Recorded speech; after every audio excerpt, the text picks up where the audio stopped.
Pues vamos a empezar, hermanitos, con nuestro estudio del día de hoy, de Génesis 24, ¿no es cierto? Y ¿saben algo, hermanos? Realmente hay ocasiones en nuestra vida donde las cosas sí salen como queremos, ¿no? Pero en otras ocasiones no salen como queremos. Pero cuando esas cosas sí salen como queremos, somos agradecidos con Dios. Pero también, por el otro lado, cuando no salen como queremos, desgraciadamente, no somos agradecidos con Dios. Pero hay una realidad, hermanos, que al final podemos ver, y es que salga como salgan las cosas, Dios está orquestando todo. Su mano está sobre todas las cosas, Dios está en control de todas las cosas, y a veces, hermanos, es fácil olvidar eso. Es muy fácil olvidar que Dios es soberano y que Dios está controlando todo a nuestro alrededor, porque no vemos las cosas con mucha claridad. No vemos las cosas como Dios está interviniendo soberanamente. Y es por eso, hermanos, que es difícil olvidar ese tipo de cosas, ¿no? Y aparte, hermanos, también, si pensamos, la realidad es que Dios ya no opera con esa sobrenaturaleza como lo operaba antes, ¿no es cierto? Y es por eso que quizás también nos cueste trabajo ver que Dios está poniendo sus manos en las cosas. Sin embargo, hermanos, tenemos que estar seguros que cada detalle de nuestra vida, todo, absolutamente todo, está controlado ¿por quién? Por Dios. Y esta verdad, hermanos, la vamos a encontrar en las Escrituras. Vean lo que dice Mateo 10, 29. Si me acompañan a Mateo 10, versículo 29. El Evangelio de Mateo, capítulo 10, versículo 29. Dice el Señor Jesucristo: ¿no se venden dos pajarillos por un cuarto? Con todo, ni uno de ellos cae, escucha, sin vuestro Padre. O sea, en otras palabras, hermanos, Dios conoce y Dios controla hasta los detalles más insignificantes que se llevan a cabo en todo el universo, ¿no es cierto? Incluyendo, hermanos, este detalle más insignificante que un ave. Dios controla absolutamente todos. Entonces, hermanos, cuando sabemos estas verdades, cuando nosotros sabemos que Dios controla todo, hasta los detalles más insignificantes, eso debe de traer consuelo a nuestra vida.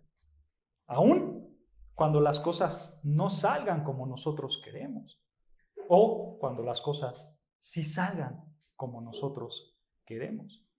Esa es la realidad, hermanos. Dios está en control de absolutamente todo detalle de nuestra vida diaria. Y justo, hermanos, Génesis 24 es una ilustración de esta realidad. Génesis 24, hermanos, nos ilustra que Dios controla absolutamente todo, porque nosotros, hermanos, cuando leemos Génesis 24, ahí, hermanos, nosotros no vemos que Dios se manifiesta en una visión, ¿o sí? Nosotros no podemos ver en ese capítulo de Génesis 24 que Dios está haciendo milagros en la naturaleza para que la gente lo vea, ¿no? Tampoco lo vemos como se presentó en el Éxodo, que Dios se manifestaba en columnas de fuego o como un humo en medio del monte Sinaí, ¿no es cierto? No lo vemos. Simplemente, ¿qué vemos, hermanos, en Génesis 24? Simplemente vemos personas hablando, personas interactuando, pero atrás de eso, Dios está llevando su plan soberano para cada persona. Y así es contigo, hermano. Así es con tu vida. Tú hoy, hermanos, tú no viste ninguna señal natural o sobrenatural en tu día, ¿o sí? Tú, hermanos, no viste un rayo que de repente salió y le salía una voz que hablaba para que sepas qué hacer, ¿o sí? No viste un árbol que se estaba quemando, pero no se consumía, ¿o sí? No lo vimos. Pero, sin embargo, hermanos, podemos saber que Dios está orquestando todo alrededor de nuestra vida. Todo lo que pase alrededor, Dios lo está orquestando. ¿No es cierto? Así que, hermanos, vamos a continuar en Génesis 24 para ver esta verdad de cómo Dios está detrás de todo. Y simplemente para recordar, hermanos, en este capítulo estamos viendo que Abraham le está buscando una esposa a su hijo Isaac, ¿no es cierto? Y entonces, ¿qué hizo Abraham? Mandó a su siervo que le encontrara una mujer, pero esta mujer no tenía que ser cananea, sino que tenía que ser pariente de Abraham, ¿no es cierto? Y aparte tenía que traer a esta mujer para con ellos, ¿no es cierto? Y entonces, hermanos, este siervo se esfuerza, va a cumplir esta misión, ¿no? Y se va. Y entonces llega a la ciudad de Nacor, que sabemos que Nacor era hermano de Abraham, ¿no es cierto? Y estando afuera de la ciudad, este siervo dice, pues ahora, ¿qué hago? ¿No es cierto? Porque aquí tenemos a varias mujeres, entonces, ¿qué voy a hacer? Porque estoy viendo que pasan muchas, entonces le voy a pedir una señal al Señor. ¿Y qué hace este siervo? Se pone a orar. Y él le dice al Señor, Jehová, Yahvé, aquí hay un pozo de agua, Señor. Hay muchas mujeres que vienen. Si yo le digo a una mujer que me dé de beber y ella me dice que sí, pero aparte también me dice que le voy a dar a tus camellos, entonces, Señor, que esa sea, ¿no es cierto? Y entonces, hermanos, este hombre estaba en esa oración, todavía no acababa de orar y vean qué pasó en el versículo 15, Génesis 24, versículo 15. Dice la palabra de Dios que este hombre estaba orando y enseguida dice el versículo 15, y aconteció que antes que él acabase de hablar, he aquí Rebeca, que había nacido de Betuel, el hijo de Milca, mujer de Nacor, hermano de Abraham, la cual salía con su cántaro sobre su hombro, y la doncella era de aspecto muy hermoso, virgen, a la que varón no había conocido, la cual descendió a la fuente y llenó su cántaro y se volvía. Entonces el criado corrió hacia ella y dijo, te ruego que me des de beber un poco de agua de tu cántaro. Ella respondió, bebe, señor mío, y se dio prisa a bajar su cántaro sobre su mano y le dio de beber. Y cuando acabó de darle de beber, dijo, también para tus camellos sacaré agua hasta que acaben de beber. Versículo 20, y se dio prisa y vació su cántaro en la pila y corrió otra vez al pozo para sacar agua y sacó para todos sus camellos. Vean, hermanos, aquí simplemente estamos viendo que se está cumpliendo la señal que el siervo le pidió a Dios, ¿no es cierto? Y aparte vemos que esta mujer Rebeca era muy guapa, ¿no es cierto? Pero no solamente eso, sino que tenía una gran virtud espiritual. O sea, Rebeca era una mujer sexualmente pura, era virgen, además era amable, era esforzada, era trabajadora, ¿no es cierto? Aquí tenemos una mujer con una virtud muy grande. Y entonces, ¿qué pasó? Versículo 21, vean, dice versículo 21, y el hombre estaba, ¿qué? Maravillado de ella callando. Mejores traducciones, hermanos, en este versículo 21 dice, y el hombre la miraba callando. Eso es lo que se traduce mejor. Y el hombre la miraba callando, escucha, para saber si Jehová había prosperado su viaje o no. Vean, hermanos, este siervo simplemente, ¿qué está haciendo? Analizando la situación, ¿no es cierto?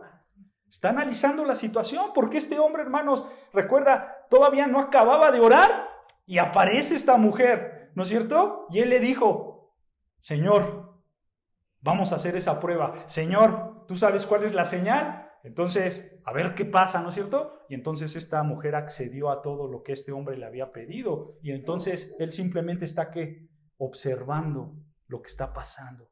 Y vean versículo 22. Y cuando los camellos acabaron de beber, le dio el hombre un pendiente, o mejor traducido como un anillo. Este hombre le dio un anillo de oro que pesaba medio ciclo y 2 brazaletes que pesaban 10 ciclos en oro. Mejor traducido es 10 ciclos en oro. No se lo agregó aquí la Reina Valera, pero una mejor traducción dice 10 ciclos en oro. Ahora, hermanos, un ciclo de oro equivale a 14.4 gramos de oro. ¿Okay? Un ciclo de oro. Entonces, esto quiere decir que el anillo, hermanos, pesaba alrededor de 7 gramos de oro. Y los brazaletes pesaban 140 gramos de oro. ¿Okay? O sea, le dio buena cantidad de oro.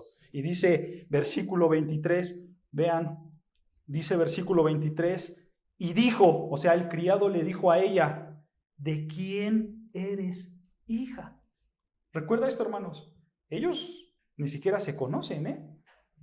Ellos jamás se habían visto, esta es la primera vez que se están viendo, no se conocen, él no sabe quién es ella, pero él está viendo, recuerda, él está analizando la situación, él está viendo cualidades en ella.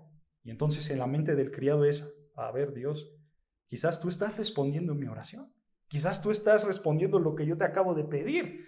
Y por eso, ¿qué hace este criado? Le empieza a sacar información, ¿no? Y le dice, ¿de quién eres hija? Continúa el texto, te ruego que me digas, ¿hay en casa de tu padre lugar donde posemos? Y ella respondió, soy hija de Betuel, hijo de Milca, el cual ella dio a luz a Nacor. Y añadió, también hay en nuestra casa paja y mucho forraje y lugar para posar. El hombre entonces se inclinó y adoró a Jehová y dijo, bendito sea Jehová, Dios de mi amo Abraham, que no apartó de mi amo su misericordia y su verdad, guiándome Jehová en el camino a casa de los hermanos de mi amo. Vean, Dios, hermanos, no apareció en un rayo, ¿sí? Dios, hermanos, no apareció en un trueno. Es más, si recuerdas desde el versículo 1 de Génesis 24 hasta este versículo 27, Dios jamás apareció en la escena principal, ¿o sí? ¿Dios se manifestó de manera física? No, humanamente hablando, hermanos, aquí no hay nada sobrenatural. Simplemente, ¿qué estamos viendo en esta historia? Están a personas, ¿no es cierto? Vemos a Abraham que tiene fe. Vete, siervo, y Dios te va a guiar para que le encuentres una esposa a mi hijo, ¿no es cierto? Y entonces este criado se va, ¿y qué dice el criado? Yo también tengo fe en el Señor. Señor, ayúdame a encontrarle una esposa a Isaac, ¿no es cierto? Pero, hermanos, Dios jamás se aparece físicamente. Pero aún así, Dios está haciendo algo. Aún así, Dios está detrás. Dios está proveyendo providencialmente. O sea, Dios está mostrando su control invisible, hermanos. Dios está detrás del telón, por decirlo así. Dios está detrás del telón, controlando todo detalle para que este siervo encontrara a Rebeca. Dios lo está orquestando todos. Porque, hermanos, esta es la realidad. Rebeca era la mujer que Dios tenía preparado para Isaac. Dios estaba detrás. Pero cuando nosotros leemos esta historia, hermanos, y hasta donde podemos ver hasta el versículo 27, hasta este momento, el siervo no está tan seguro de eso. El siervo no está tan seguro si esta mujer era la destinada por Dios, hasta donde lo podemos ver, ¿no es cierto? Porque él ¿qué está viendo? Él está viendo poco a poco que su oración está siendo contestada, ¿no? Y pide detalles y pide información, ¿no? Está, hermanos, este hombre mostrando fe en el Señor poco a poco, y por eso dice el versículo 26, el hombre entonces se inclinó y ¿qué? Y adoró a Jehová. Vean, hermanos, este hombre está reconociendo que la mano soberana de Dios. Este hombre no está diciendo, uf, qué suertudo soy, qué bueno que es hija de Nacor, hermano de mi jefecito, yo tengo un buen de suerte. No, hermanos, este hombre, ¿qué está haciendo? Está viendo todo a la luz de que Dios está en control de todas las cosas. Porque así es, hermanos. Dios controla absolutamente todos los detalles. ¿Y qué crees, hermano? Lo mismo pasa con tu vida. Lo mismo pasa con tu vida. Tú tienes que ver la vida, hermanos, no en accidentes, no en coincidencias, sino tú tienes que ver tu vida como algo que Dios está controlando, como algo donde Dios está detrás de este telón, porque Él es soberano, hermanos. Y cuando tú haces esto, entonces tú vas a adorar a Dios. ¿En qué? En agradecimiento. En agradecimiento. Por eso, hermano, yo quiero preguntarte, ¿cómo es tu corazón delante de Dios cuando tú ves las cosas que pasan alrededor de ti? ¿Cómo es tu corazón? Espero que como el de este hombre, espero que como el de este siervo, sabiendo, hermanos, que si te pasa algo bueno, no es porque te bañaste ese día. ¿No es cierto? Que si te pasa algo bueno, no es porque ahora tienes un buen de suerte y eres el más suertudo o la más suertuda, ¿no? Ándale, derecho. ¿Sí? No. Sino si te pasa algo bueno en este día, es porque Dios está orquestando todo en tu vida. ¿Pero qué crees? Si te pasa algo malo en tu vida, es porque Dios sigue orquestando todo en tu vida. Sea algo bueno, sea algo malo, hermanos, la mano del Señor siempre va a estar ahí. Y tu actitud, hermanos, debe de ser como la que dice Pablo. Vean lo que dice Primera de Tesalonicenses 5:18, que es un versículo que seguramente conocen. Primera de Tesalonicenses, capítulo 5, versículo 18. Primera de Tesalonicenses 5:18 dice Pablo, dad gracias ¿en dónde? En todo. ¿Por qué? ¿Por qué tienes que dar gracias en todo? Porque esta es la voluntad. Este es el deseo de Dios, ¿no es cierto? Esta es la voluntad de Dios para con vosotros en Cristo Jesús. Vean, hermanos, Pablo está siendo muy directo, ¿no es cierto? Él simplemente dice, da gracias en todo. De hecho, la palabra dad es un imperativo, o sea, es un mandato. Tú tienes que dar gracias en todo, sin excepción, sin excusas. O sea, tú como creyente simplemente debes de dar gracias por todo lo que te ocurre en tu vida, sin importar la situación, sin importar la lucha, sin importar la aflicción, sin importar la tempestad, sin importar la prueba, tú debes de dar gracias en todo. Vean, esta es la actitud de un verdadero creyente, ¿no es cierto?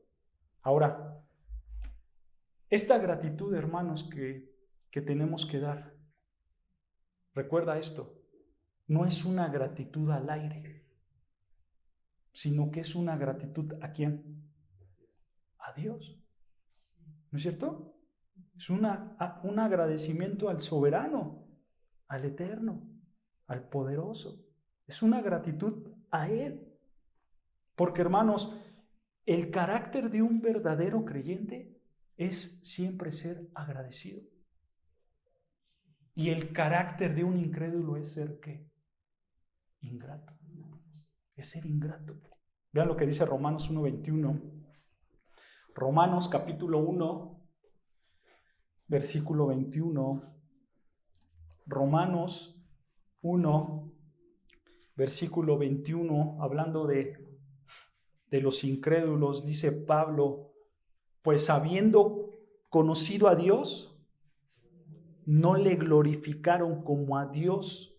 O sea, hay hombres y mujeres que conocen a Dios y no le glorifican a Dios. Y escucha, ni le dieron gracias. Son ingratos, ¿no es cierto? Sino que se envanecieron en sus razonamientos y su necio corazón fue entenebrecido. Vean, hermanos, yo quiero preguntarte, ¿tú eres un creyente que le agradece a Dios por todo? ¿O eres un incrédulo ingrato que no le agradece a Dios?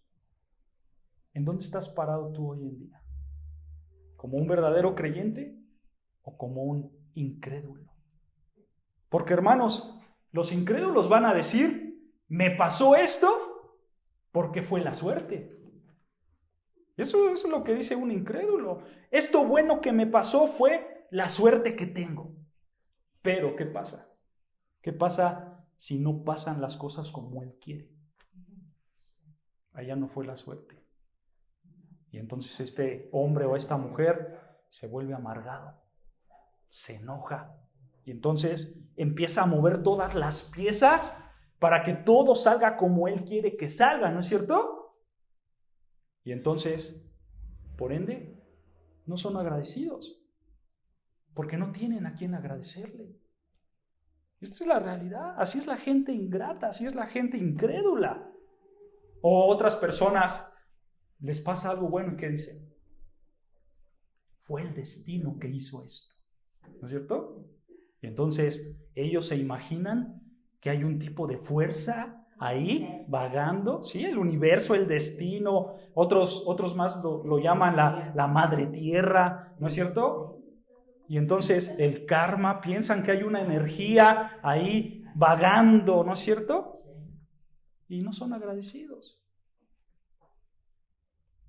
Pero hermanos, el verdadero cristiano, el que ha sido regenerado, se caracteriza, ¿por qué? Porque él le agradece a Dios. Pero escucha, es importante, él le agradece a Dios en todo. No solo en lo bueno, también en lo malo. Eso hace un verdadero creyente. Le agradece a Dios en todo. ¿Por qué? Porque hay un nuevo corazón, porque hay una nueva mente, porque hay una nueva vida. Por eso él o ella le agradecen a Dios en todo. Esto es algo grandioso, ¿no es cierto, hermanos? Y quiero que veas esto, hermanos. Si tú vives creyendo que Dios está llevando un plan soberano en tu vida, si tú vives pensando que Dios tiene el control de todo y que todo lo que haces en tu vida y en tu día es por la mano soberana de Dios, si tú comprendes eso, hermano, escucha, tú vas a poder enfrentar todo en tu vida. Todo vas a poderlo enfrentar. Porque tú vas a estar agradecido de lo bueno y de lo malo. Porque tú sabes ahora que tú estás encajando en el plan definitivo de Dios. O sea, lo que te pase bueno y malo, tú vas a decir, Señor, gracias. Vas a encontrar una paz, vas a encontrar una felicidad, vas a encontrar un consuelo, porque tú dices, Señor, yo sé que estoy en tus planes y tú estás orquestando todo para que yo viva así. Gracias, Señor. Y entonces, hermanos, vas a enfrentar todo en tu vida, sea bueno, sea malo. ¿No es cierto? ¿Me di a entender? Sí. Porque fíjense, hermanos, ¿cuál es la clave para no estresarte? Porque normalmente eso pasa cuando tenemos cosas malas en nuestras vidas, ¿no es cierto? Nos estresamos. ¿Cuál es la clave para no estresarme? ¿Saben cuál es? Es parte de, pero vamos a aterrizarlo un poco más a lo terrenal. O sea, sabemos que hay algo espiritual, sabemos que hay algo que es Dios, que nos da esa paz, esa tranquilidad, porque tenemos a su espíritu, pero hay que verlo más terrenalmente. ¿Cuál es la clave para no estresarme? Orar también es llevarlo a la parte espiritual. Yo quiero llevarlo a la parte terrenal. Se los voy a decir para no estresarlos. ¿No? Fíjense, hermanos, la clave para no estresarte es ver el resultado final de las cosas. Por ejemplo, les voy a dar un ejemplo para que me puedan entender. Tú puedes estar agradecido con Dios por el dolor que vas a enfrentar, por ejemplo, en una cirugía. Porque tú sabes que gracias a ese dolor en la cirugía, al final va a haber un buen resultado, porque te están operando por algo, ¿no es cierto? Entonces, a eso me refiero, hermanos. Hay muchas cosas en nuestra vida en las que nosotros podemos ver un dolor en el inicio. Y ahorita estoy enfrentando un dolor. Pero si tú te concentras en ese dolor, en ese presente, te vas a quedar ahí y vas a vivir estresado. Porque te estás quedando en lo que estás viviendo en ese momento. Pero si tú ves que ese dolor al final te va a llevar a algo bueno, entonces vas a estar agradecido con Dios en todo. ¿Sabes por qué, hermanos? Porque dice la palabra de Dios que todas las cosas nos ayudan a bien. Romanos 8:28. Entonces, como yo sé que todas las cosas me ayudan a ver, entonces yo ya no veo mi presente, sino que yo veo el resultado final, lo que va a venir. Porque yo sé que las cosas, todo me ayudan a bien. ¿Se dan cuenta, hermanos? Y esa es la clave para que no se estresen. Esa es la clave para que no se queden en esa tristeza, en ese dolor, en esa angustia. Pero hermanos, si tú eres una persona ingrata, si tú no agradeces a Dios en todo, seguramente es porque tú estás espiritualmente apagado. Si tú no le agradeces a Dios en todo lo que te pase, sea bueno, sea malo, es porque tú no tienes una intimidad con el Señor. Si tú no eres agradecido con Dios en todo, es porque tú perdiste un gozo en la palabra de Dios. Y por consecuencia, tienes un corazón que ingrato. Un corazón ingrato. Y ahí es cuando viene la blasfemia hacia Dios, ¿no es cierto? Y ahí es cuando decimos, yo no estoy agradecido con Dios porque yo estoy enojado con Dios. No estoy agradecido porque Él no me da lo que yo quiero, porque no me gusta lo que Él está orquestando en mi vida. Y entonces te vuelves un amargado, enojón e ingrato. Espero, hermanos, que ese tipo de personas no seas. Yo espero que tú seas una mujer, hombre agradecido a Dios. Que tú des gracias a Dios que en todo. Porque cuando tú das, hermanos, gracias a Dios en todo, es porque el Espíritu Santo está obrando en tu vida. Dice Filipenses, vean Filipenses 2:13. Filipenses capítulo 2, versículo 13. Dice Filipenses capítulo 2, versículo 13. Porque Dios es el que en vosotros produce, vean, Dios produce en nosotros así el querer como el hacer por su buena voluntad. O sea, en pocas palabras, hermanos, tú no puedes producir nada en tu vida. Es Dios el que está haciendo la obra en ti. Por eso tú tienes que ser agradecido. Pero Él lo hace, ¿por qué? Por medio del Espíritu Santo. Es Dios el que hace que tú agradezcas por medio del Espíritu Santo. ¿Y qué pasa, hermanos, cuando tú eres agradecido con Dios? ¿Qué pasa cuando tú agradeces a Dios por todo lo que te pasa en tu vida? ¿Qué pasa en ese momento? Sí, pero hay algo más grande. Hay algo más grande. Cuando tú eres agradecido para con Dios, escucha, tú glorificas el nombre de Dios. Y por consiguiente, eres bendecido. Eres bendecido con paz, con tranquilidad, ¿no es cierto? Pero al final, tú glorificas el nombre de Dios. Porque, hermanos, Dios pide que sus hijos se regocijen todo el tiempo, ¿no es cierto? Dios pide que sus hijos oren todo el tiempo, pero también Dios pide que sus hijos sean agradecidos todo el tiempo. Todo el tiempo. Claro. Hermanos, este es tu deber espiritual. Este es tu deber como cristiano. Tu deber espiritual, hermanos, es agradecer a Dios en todo. Porque gracias al Espíritu de Dios, tú puedes hacer eso. Tú puedes agradecer todo tiempo, en toda circunstancia. Así que, hermanos, seamos agradecidos con Dios en todo lo que nos pase alrededor de nuestra vida. ¿Ok? Y así era el siervo de Abraham. Así era este hombre que creía en el Dios verdadero. Él oraba y agradecía al Señor. Porque él sabía, este hombre sabía que Dios estaba orquestando todo a su alrededor. Y por eso agradecía. ¿Se dan cuenta? Regresando a Génesis 24, vean, hermanos, regresando a Génesis 24, vemos que este hombre alaba, este hombre adora a Dios, este hombre es agradecido con Dios. Y dice versículo 28, Génesis 24, versículo 28, dice, y la doncella, o sea, Rebeca, es la doncella, la joven, corrió e hizo saber en casa de su madre estas cosas. Esto es obvio, hermanos. Este acontecimiento es obvio. Lo que está viviendo Rebeca no es nada normal. Ponte en los zapatos de Rebeca, ¿no?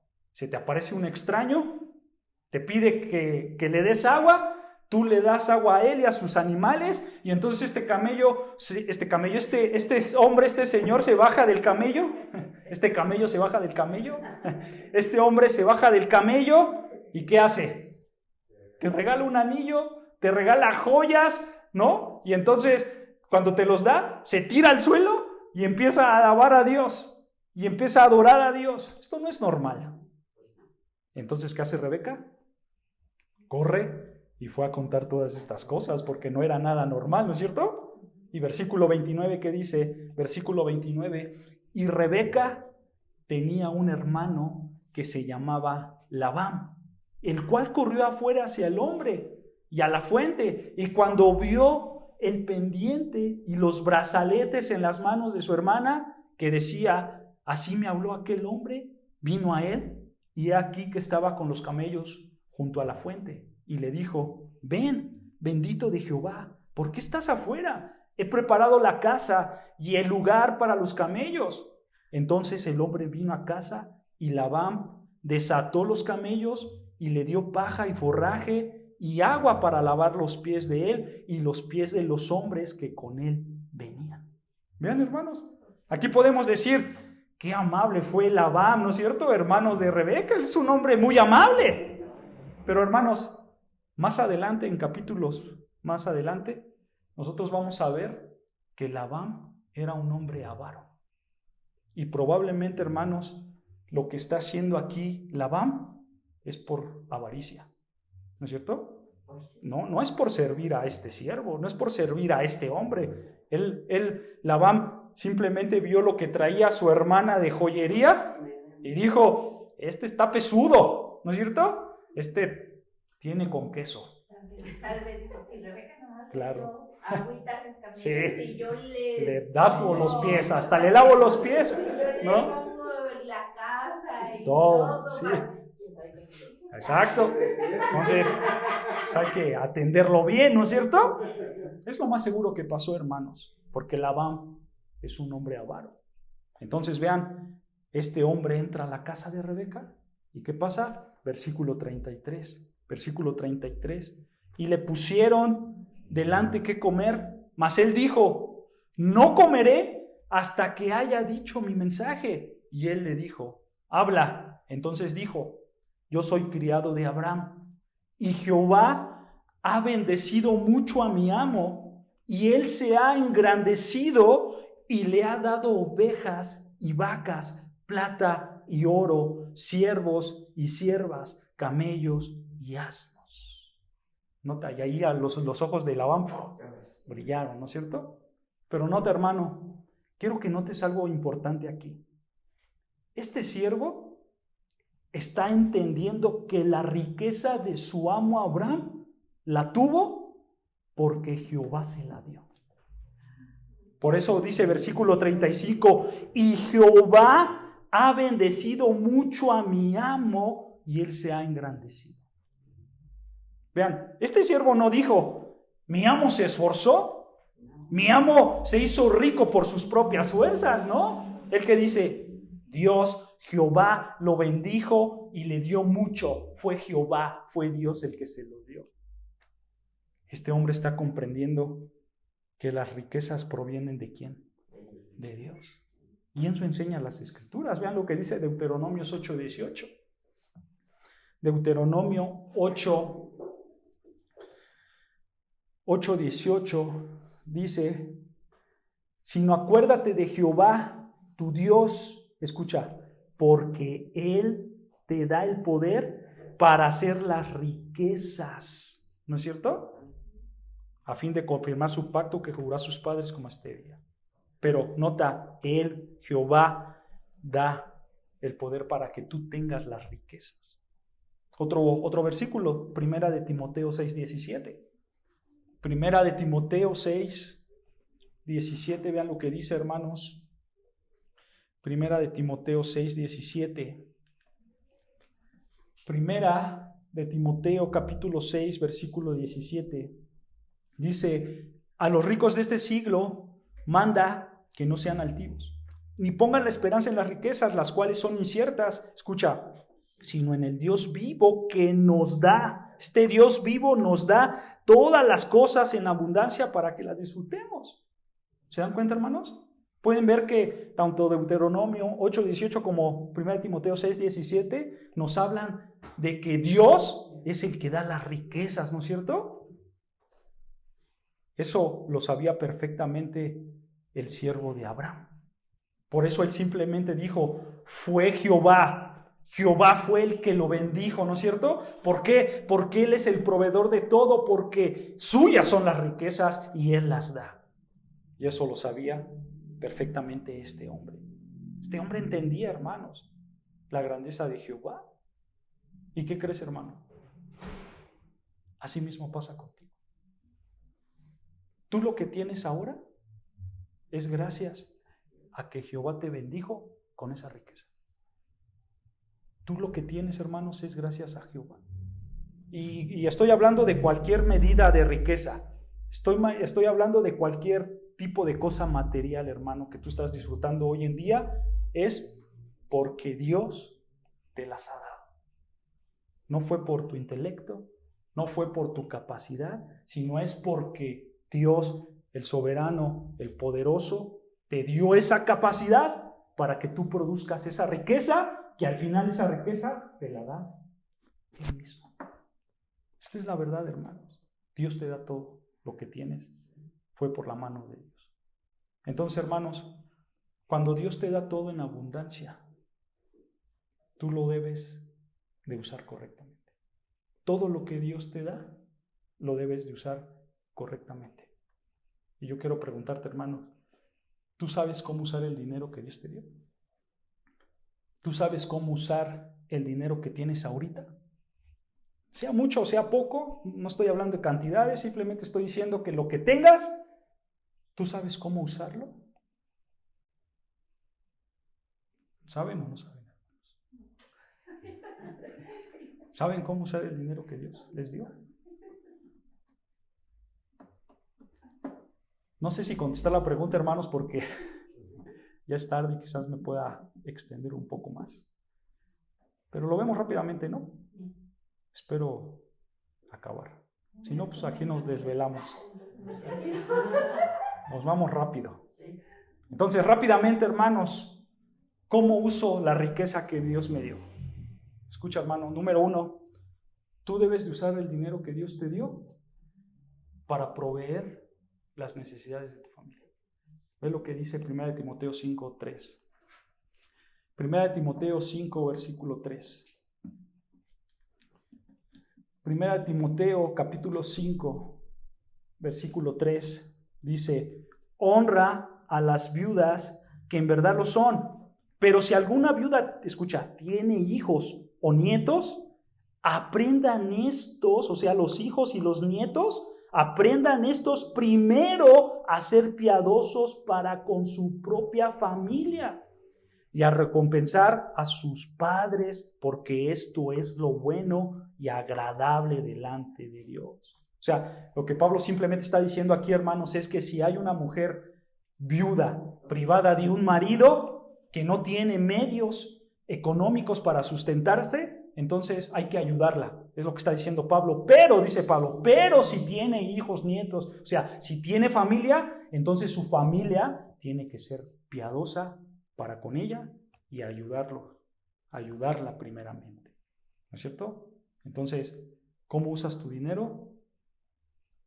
Apoyando las necesidades de tu familia. Y por eso Pablo dice más abajo, versículo 8, vean, versículo 8 dice, porque si alguno no provee para los suyos, o sea, para su familia, y mayormente para los de su casa, ha negado la fe y es peor que un incrédulo. ¿Se dan cuenta, hermanos?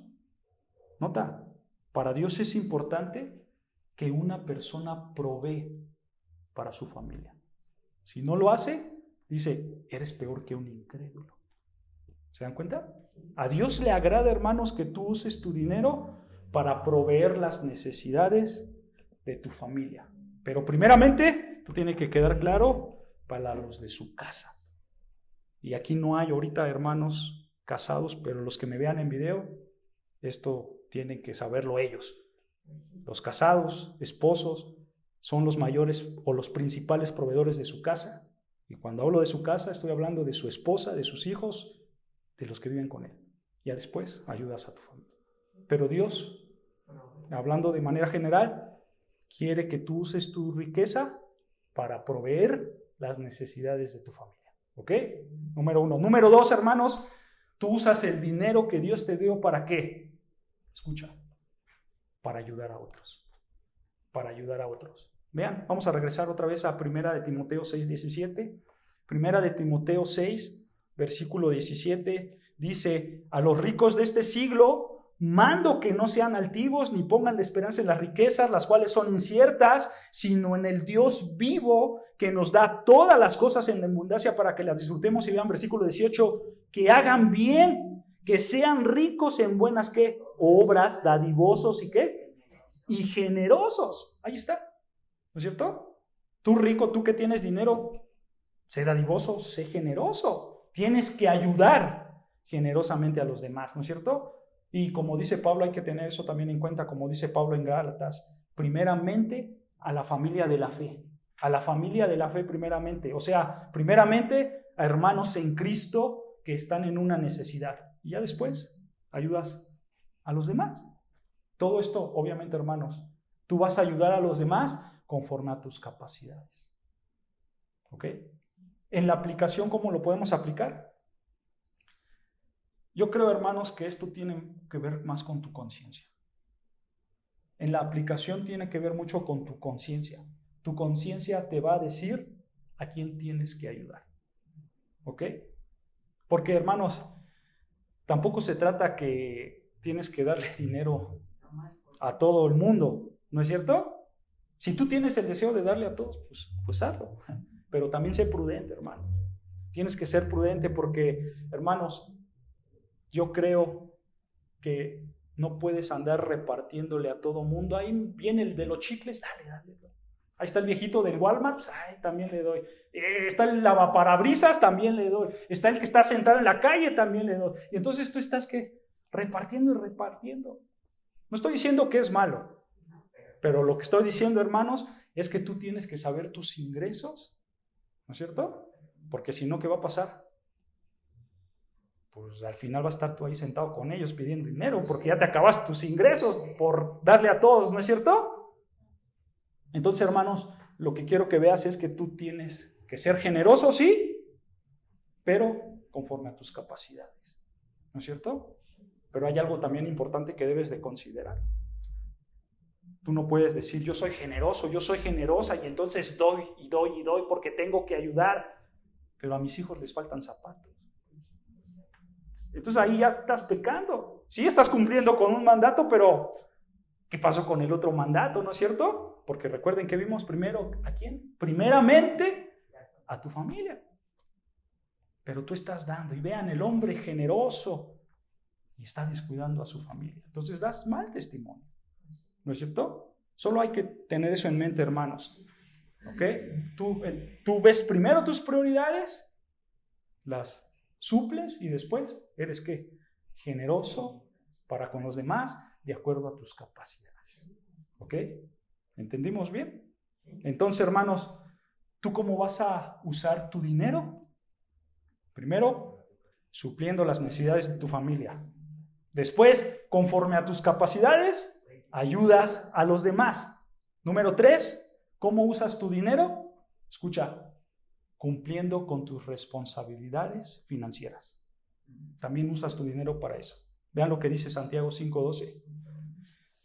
Claro, cumpliendo tus compromisos financieros. Dice Santiago 5, versículo 12. Dice Santiago, pero sobre todo, hermanos míos, no juréis ni por el cielo, ni por la tierra, ni por ningún otro juramento. Escucha, sino que nuestro sí sea sí y vuestro no sea no, para que no caigas en condenación. O sea, hermanos, esto es así de simple como se entiende. Que tu sí sea sí y que tu no sea no. Ahora yo quiero hacer una pregunta.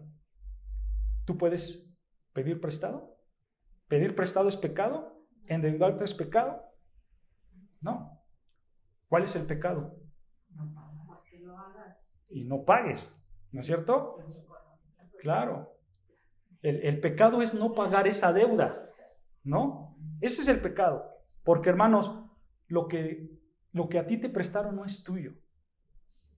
Entonces, no lo robes. Y aquí entran, hermanos, y esta es la aplicación, aquí entran los servicios que tú adquieres. Por ejemplo, la luz, el internet, el teléfono, ¿no es cierto? ¿A quién entran estos servicios? Incluso hasta aquí pueden entrar, hermanos, también las rentas que tienes mensualmente. Porque ellos, ¿qué te dicen? Yo te voy a dar servicio, pero me pagas hasta acabando el mes, ¿no es cierto? Entonces, ¿tú qué tienes que hacer? Pagarlo. Y así con la TV que sacaste a crédito, así con el carro, con la hipoteca, con el préstamo que te dio una persona, etcétera. Tu responsabilidad es cumplir con ese compromiso. Por eso dice el Señor, que tú sí sea sí y que tú no sea no. O sea, si tú vas a pedir prestado o adquirir un compromiso, cumple lo que estás diciendo. Cumple tu palabra, que tú sí sea sí y que tú no sea no. Y entonces así, ¿qué vas a hacer? Vas a honrar a Dios, hermanos. Porque tú estás cumpliendo con tu palabra, tú estás cumpliendo con tus compromisos financieros. ¿Ok? Y aquí, obviamente, hermanos, también podemos incluir el pago de tus impuestos, porque es un compromiso civil que tenemos para con el gobierno. También lo podemos meter aquí. ¿Ok? Entonces, número 4, ¿cómo uso mi dinero? Número 4, escucha, ofrendando a la iglesia. ¿Cómo uso mi dinero? Ofrendando a la iglesia. 2 Corintios 9:6, vean lo que dice. 2 Corintios capítulo 9, versículo 6. 2 Corintios 9, versículo 6 dice, pero esto digo, el que siembra escasamente, también segará escasamente. Y el que siembra generosamente, generosamente también segará. Escucha, cada uno dé como propuso en su corazón, no con tristeza ni por necesidad, porque Dios ama al dador alegre. Nota, hermanos, que las ofrendas deben de ser voluntarias y generosas, ¿no es cierto? Ahora, hay algo importante que tenemos que mencionar. En el Nuevo Testamento ya nos enseña el diezmo. Nos enseña el diezmo, porque muchos enseñan eso hoy en día, ¿no es cierto? Y muchos piensan que tenemos que ofrendar el 10% de tu ingreso, ¿no? Pero hermanos, eso existía en el Antiguo Testamento nada más.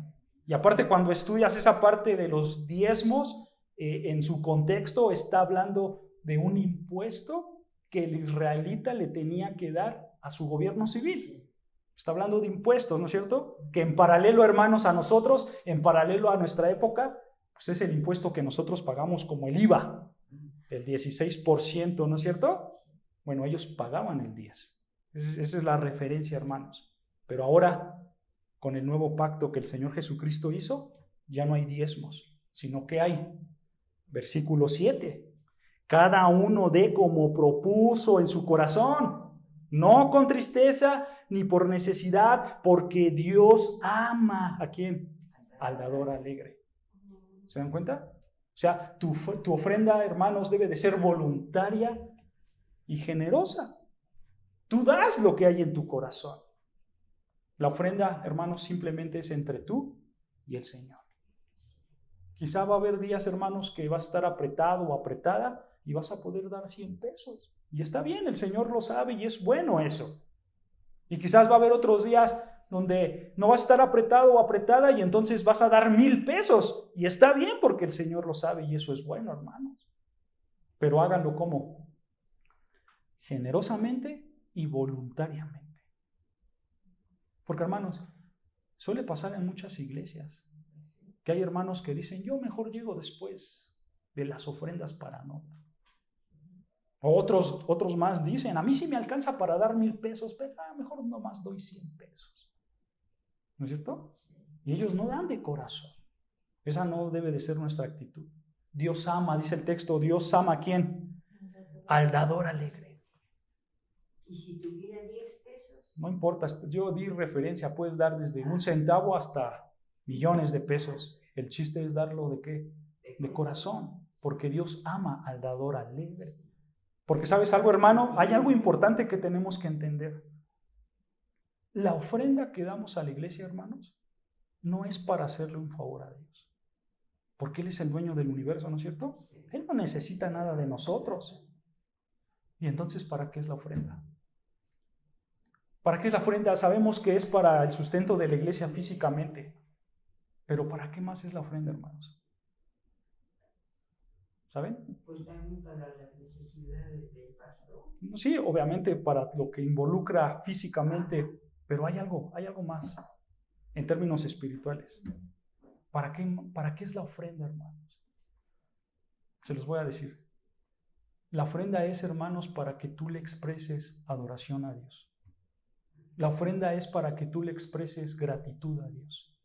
La ofrenda es para que tú expreses una confianza en Dios. Para eso ofrendas.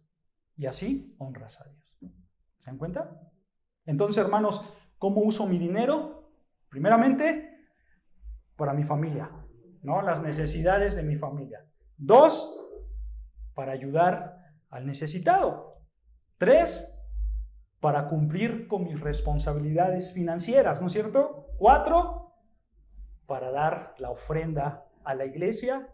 Y 5, lo que todos queremos escuchar, ¿para qué uso el dinero? Para disfrutar del dinero. Para disfrutar las cosas que me puedo adquirir con ese dinero. Para los gustos personales. Vayan otra vez, 1 Timoteo 6:17, vean.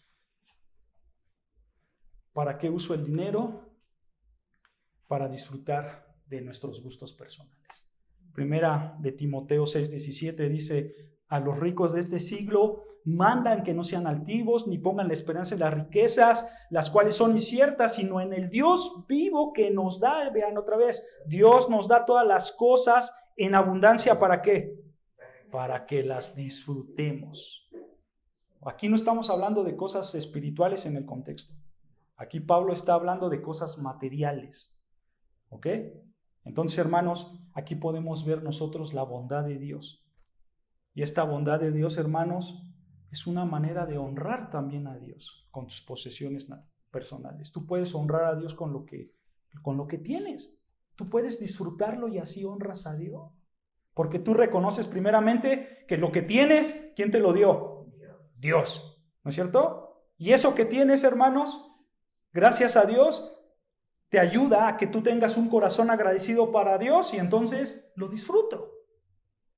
¿No? Porque Dios me lo ha dado. O sea, en términos prácticos, hermanos, si te gustan los tacos de buche, de nana, pues échatelos y cómpratelos y disfrútalos. Si te gustan las bolsas, cómpratelas. Si a alguien le gusta ahí los carros para coleccionar, cómpratelos. Si te gusta ir de viaje, vete de viaje. Pero obviamente todo esto, hermanos, dentro del marco bíblico. Estamos hablando dentro de las cosas bíblicas. No estamos hablando de que si te gusta hay un pecadito y lo puedes disfrutar. No, no, no. Todo dentro del marco bíblico y con un corazón que agradecido al Señor, alegre al Señor porque Él es tu proveedor. ¿No es cierto? Vean, así tú usas el dinero, hermano. Entonces, si les pregunto cómo usar el dinero, ¿qué van a contestar? 5 cosas. Por lo menos 5 cosas, ¿no? Podemos ver muchas más, ¿no? ¿Y cuáles son esas 5 cosas? Suplir necesidades de la familia, ayudar a los necesitados. Es parte, pero lo podemos resumir en para cumplir tus responsabilidades financieras. ¿Qué más? Ofrendar a la iglesia y para disfrutar el dinero que Dios te dio. ¿No es cierto? Entonces, hermano, cuando tú haces eso, ve lo que pasa. Proverbios 3:9. Proverbios 3, versículo 9. Proverbios 3, versículo 9. ¿Ya lo tenemos? Dice Proverbios 3:9. Escucha. Honra a Jehová con tus bienes y con las primicias de todos tus frutos. O sea, vean, detengámonos ahí. ¿Cómo honro a Dios? ¿Cómo lo voy a honrar? Dice el texto, con tus bienes. O sea, lo voy a honrar usando el dinero correctamente, como a Dios le gusta que lo use. Ya vimos cómo le gusta a Dios que use mi dinero, ¿no es cierto? Así lo voy a honrar. Cuando yo practico esos 5 puntos, entonces versículo 10, vean, y serán llenos tus graneros con abundancia. En esta época, hermanos, en el contexto de Proverbios, cuando los graneros estaban llenos, significaba que había una abundancia total, ¿no es cierto? Entonces, si tú usas el dinero correctamente, está hablando simplemente de que va a haber abundancia, ¿no es cierto? Y continúa el texto diciendo, y tus lagares, o sea, los lagares, hermanos, los lagares eran como sótanos que guardaban el vino, ¿no? O sea, por eso dice el texto, y los lagares rebosarán de mosto, o sea, rebosarán de vino. Rebosar quiere decir que vas a tener tanto hasta que se salga, ¿no es cierto? Es como si tú pones un vaso con agua, lo llenas tanto hasta rebosar, hasta que se salga ese líquido. Esa es la idea, hermanos. O sea, aquí simplemente Dios está diciendo que va a bendecir tus riquezas. Esa es la idea. Si tú ocupas el dinero como Dios manda, Dios va a bendecir esa riqueza, hermano. Ahora, tienes que recordar algo importante. Estamos leyendo el libro de ¿qué? De Proverbios. Aquí, este versículo. Este versículo es Proverbios. Y Proverbios da principios generales. No da mandatos, no da promesas, no da leyes absolutas. ¿Esto qué significa, hermanos? Esto significa que si tú usas el dinero como Dios manda, ¿serás millonario? No. Sino, esto significa, hermanos, que si tú usas el dinero como Dios manda, puede que Dios te bendiga. Puede que Dios extienda su misericordia para ti y te dé más. Porque, hermanos, no hay que caer en los engaños de estas supuestas iglesias de la prosperidad. Porque ellos ¿qué te dicen? Manda tu ofrenda, ¿no es cierto? Y Dios te va a bendecir porque dice Proverbios 3 que Él multiplicará tus graneros y entonces vas a ser millonario y manda tu riqueza. No. No necesariamente es así. Todo dependerá de ¿qué? De la buena voluntad de Dios para contigo. Todo va a depender de eso, de la buena voluntad de Dios para contigo. Porque, hermanos, hubo hombres que usaron el dinero correctamente y no fueron millonarios. Al contrario, eran pobres. Ve lo que dice 2 Corintios 8:1 y ya con esto acabamos.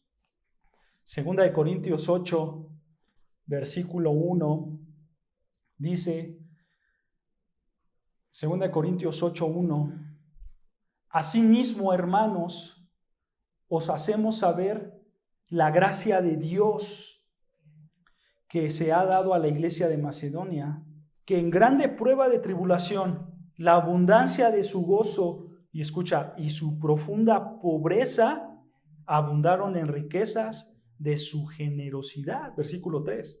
Pues doy testimonio de que con agrado han dado conforme a sus fuerzas y aún más allá de sus fuerzas. O sea, en contexto, hermanos, para entender este texto, en contexto la iglesia de Jerusalén tenía necesidad. Eran muy necesitados la iglesia de Jerusalén. Pablo levantó una ofrenda. ¿Y quiénes dieron? Los de la iglesia de Macedonia. Ellos ofrendaron para ayudar a sus hermanos en Jerusalén. Pero estos hombres de Macedonia dice que eran profundamente pobres. Pero aún así, versículo 3, aún así, aunque ellos eran pobres, dice el texto, que ellos han dado conforme a sus fuerzas y aún más allá de sus fuerzas. O sea, aquí simplemente está el elemento de yo doy voluntariamente, doy generosamente y sacrificialmente también, ¿no es cierto? Pero vean la grandeza de estos hombres, la grandeza espiritual. Versículo 4 dice, pidiéndonos con muchos ruegos que les concediéramos el privilegio de participar en este servicio para los santos. O sea, estos hombres de Macedonia eran pobres, veían, a pesar de su pobreza, veían la ofrenda como ¿qué? Como un privilegio. Ellos le rogaban a Pablo y le decían, hermano Pablo, por favor, recibe nuestro dinero, recibe nuestra ofrenda. Nosotros queremos ayudar a los hermanos, nosotros queremos hacerlo. Pablo decía, pero ustedes no tienen, no importa, queremos darlo. ¿Eso qué refleja, hermano? Amor. Eso refleja el amor al hermano, ¿no es cierto? Entonces, aquí tenemos a estos hermanos que daban con generosidad, pero eran pobres, no eran millonarios. ¿Se dan cuenta? No necesariamente porque des, Dios te va a dar. No necesariamente.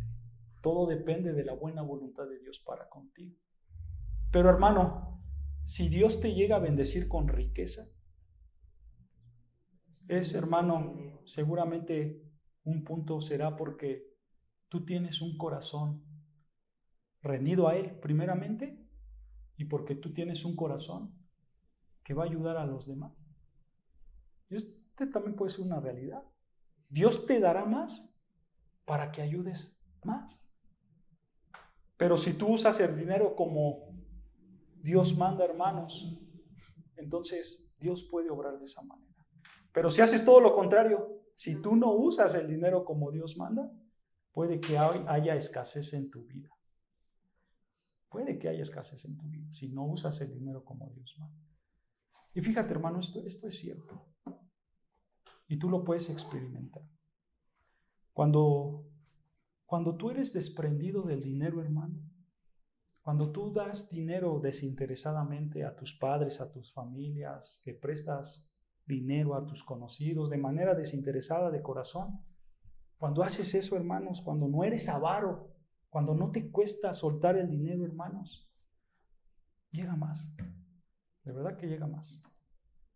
Dios bendice con más para que sigas ayudando. ¿No es cierto? No me crean, hermanos. Ustedes experimentenlo y ya después platicamos. Van a ver. ¿No? Ahora, nosotros podemos ver, para concluir, hermanos, que Abraham tenía con qué, ¿no es cierto? Tenía billete. Y por supuesto, como era un hombre de Dios, seguramente Abraham ayudaba a los demás. Pero esa riqueza, ¿quién la dio? Dios. Y su siervo lo sabía perfectamente. Su siervo sabía que Dios proveyó esa riqueza. Así que tú también, hermano, esa riqueza que Dios te ha dado, úsala como Dios manda que la uses para glorificarlo y para honrarlo aún más. ¿Ok, hermanos? Pues hasta aquí lo dejamos, hermanos.